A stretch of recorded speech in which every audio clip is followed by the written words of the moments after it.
Hisy ny fanatsarana petraka amin'ny politikam-panjakana mikasika ny fitsinjaram-pahefana izay hatao amin'ny alalan'ny fanavaozana ny antsoina hoe transfert monétaire tohanan'ny Banky iraisam-pirenena sy ny fiaraha-miasa amin'ny Alemana amin'ny alalan'ny tetik'asa Podécid moa izy ity nampahafantarina tamin'ny fomba ofisialy androany maraina ny fanombohan'ny fanavaozana izay kasaina apetraka.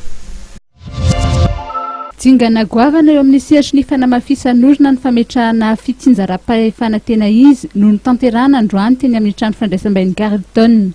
Mandalo dingana maro ny fanavaozana ho ampiarina eo amin'ny fampitanany vola makany amin'ireo vondrom-bahoaka paritra izay tohanan'ireo mpiara-miombonantoka. Nanome vola $10,000 anatsarana ny fomba fiasa eo anivon'ny komina ny Banky iraisam-pirenena. Dia nanome vola $10,000 tapitrisa dolara ny Banky mondiale zany anatsarana ny fomba fiasa eo anivon'ny commune ka izy io zany azadiny communetsika mandehana amin'ny 1695 fa ho an'ny commune arivo voalohany zay mahavita ny reto zavatra reto zany dia hisitraka io vola be zay omeny Banky mondiale $10,000 tapitrisa dolara io zany zava-dehibe raha ny voalaza ny fangarahana ary ilaina ny ananan'ny commune ny enti-manana ampy.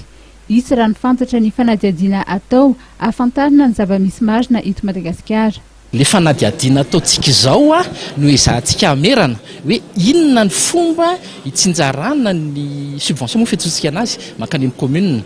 Ny tena sarotra amin'izao fotoana izao ny commune antsika indrindrindrindra le commune ambanivohitra tsy mora ho an'izareo ny manao ny compte administratif an'izay fetotsika anazy. Nisy olo tena maritry ny Banky iraisam-pirenena eto Madagasikara Gevers dia nanambara fa tsy miankina amin'izay fanovana apetraka amin'ny resaka transfert monétaire izay ihany ny fandrosoan'ny fitsinjaram-pahefana fa maro ny ezaka tokony atao raha tsy laza fa tsy ny fiovana eo amin'ny fisainana ny fangarahana ary ny tambezina andraikitra.